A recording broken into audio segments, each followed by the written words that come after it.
Hey, it's your girl Beatrice, your therapist next door. I am jumping in real quick to share some thoughts with you all as it relates to life, relationships, your intuition, your own life journey. And I really hope this video is helpful for you. If you are new to my channel, welcome. Please hit the like and subscribe button. I'm so glad that you found my page, and I really hope that you find this content useful. Intention with my content is to connect with people on a heart level. At the end of the day, I'm still a woman who's on her own life journey just like you. But what you can expect from my content is, I'm going to drizzle in some information about being a therapist and my perspective, but also share my own life journey and shared experiences that I've had with other women. So tune in and let me know what you think in the comments. I am in my backyard. I am watering my garden bed. I have a lot running through my mind right now, and I just want to share a few things with y'all. The first thing is this inner child work, y'all, really goes deep. And what I mean by that is the relationships that we have with people, specifically our romantic relationships, really do serve as a mirror that give us opportunities to heal. Jan Van Zant said it best in one of her books that I read. She may have even said it on her show. But she said relationships are places that we go to heal. We think about healing, we often think of it from a perspective of hurt and pain. But love and relationships can also bring healing in positive lights too. Like, you don't have to feel pain to heal. So I just want to be really clear about that. If I reflect on some of the sessions that I've had over the past several months in particular, so many of my clients, I see myself in them, their lived experience and the emotions that they're having in particular. I want to share with you a few things that are standing out for me. So the first thing is, when I'm talking to clients and they're sharing with me things that are bothering them, but maybe they are saying, well, maybe it's me. I feel like he's switching up, or I feel like he's not really showing me attention, or I feel like I just feel like something's off, right? And I'm just looking at them, I'm listening to what they're saying, and maybe they're blaming it on their mood or their hormones, or maybe they're asking for too much, or all of these things. How many of y'all can relate? We can all relate to that, to being in that space at one point or another, especially when you love somebody. It's easier for you to be the problem because you can fix it, right? That's one of the hallmarks of codependency, but everybody that does that, do I think they're codependent? No. But a majority of my clients do struggle with codependency, and so that is the framework that I come from. But it is a hallmark of codependency is you looking to fix the problem, even at your own expense, even if that means that you're taking responsibility for something that you didn't even do. And y'all, I did that for years. My marriage and friendships where people would talk crazy or say stuff that is inappropriate or disrespectful and try to dismiss it as if, well, maybe I'm just being sensitive or whatever. But I want to speak from this really from the perspective of romantic relationships. Ladies, this is what I do now with my clients. I validate their feelings, first of all. I remind them that their feelings are not always facts. Sometimes we need to have conversations with people. Oftentimes we need to have conversations with people to get to the bottom of what it is, that we're experiencing in relationship with that person, right? But what I encourage them to do first is to sit with yourself about what it is that you're experiencing. Because sometimes, we want to talk to our partners and, ask them, well, what's going on with you? And I feel like you're acting different, or I feel like things are different between us.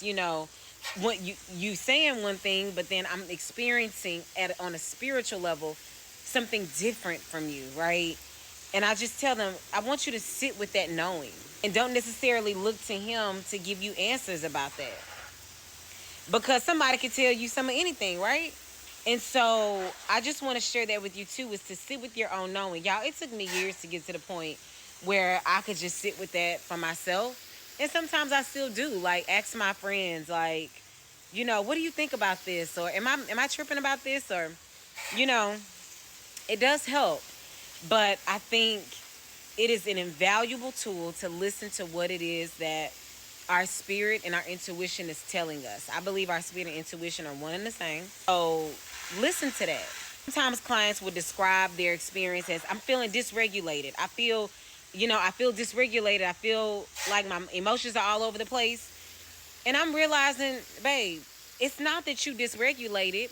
It is what you're experiencing on a physical level with this person is not matching what your spirit is telling you. That's the dysregulation. But that's not dysregulation. It's a simple term called something is off. Spirit is telling you that. And it is up to you, it is up to me to listen to that. And sometimes we feel like we need to have the answer about what does this mean? What am I supposed to do with this? You don't need to know the answers to that right then.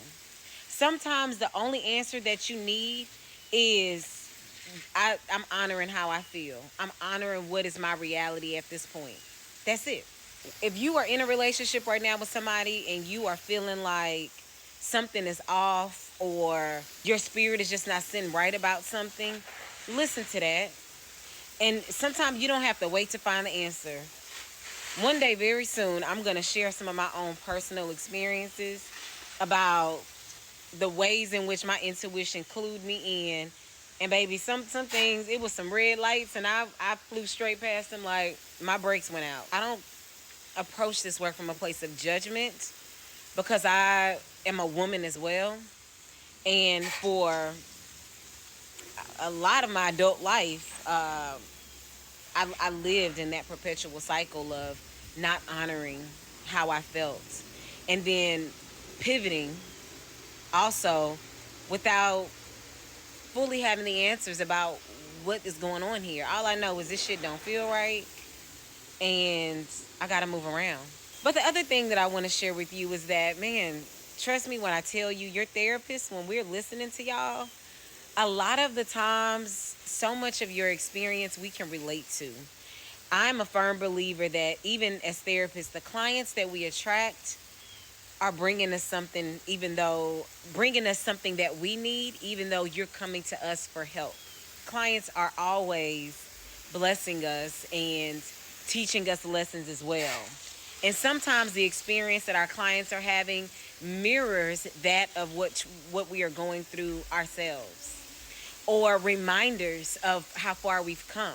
And so I just want to share the humanity in just being a woman, but also being a woman in the healing space. There's no hierarchy here. There's no hierarchy here. We are all evolving.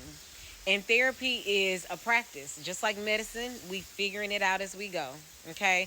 Some things we pretty much got figured out. The Bible says there's nothing new under the sun. And I do believe that. But some things are mysteries that we have not yet figured out. Some things are being revealed to us in the moment, which are those light bulb moments that clients have. And even as therapists, we have those moments. I just say all that to say, I guess I just want you to practice trusting yourself. And while your therapist has a lot to offer you, even if your therapist does not remind you to check in with your body and what you're feeling in the moment, know that I told you. I'm telling you right now, when you are going through something, if something feels off, I want you to honor that. And I want you to sit with that. And you don't have to always go to them to help you figure out what it's about. You can do that after the fact if you want. But sit with what you feel first. And maybe your answer about what to do will come in your sitting. Okay? It's a process. It's a process. And I want you to trust yours because, honey, I'm doing my best to trust mine. Take it one day at a time. And above all else, we have to heal our relationship with ourselves. And often I think that our relationship with ourselves is broken because we don't trust ourselves. And because we do and act out of spaces that we know our intuition told us not to. And then we beat ourselves up for it. It's just a sick cycle. So I invite you to stop. Do something different for yourself. That's self-love. Thank you so much for tuning in. I really hope that something that I shared resonated with you. Y'all, I was out there watering my yard, minding my business, and just started getting all these downloads. And I knew I needed to share it, and I wanted to share it. And I'm looking forward to sharing more of my story with you. I believe will give you more insight about me, why I have found myself doing the healing work and the way that I do healing work, also to help you along your own journey, because I know my experiences are not unique, honey. There are other women, other people who can relate to my own experience and who can be empowered by it. And so I want you to also think about sharing your own story. Let me know in the comments if anything that I shared resonated with you. Don't forget, hit the like button. I want you to also subscribe and keep up with me because I want to hear about you as well.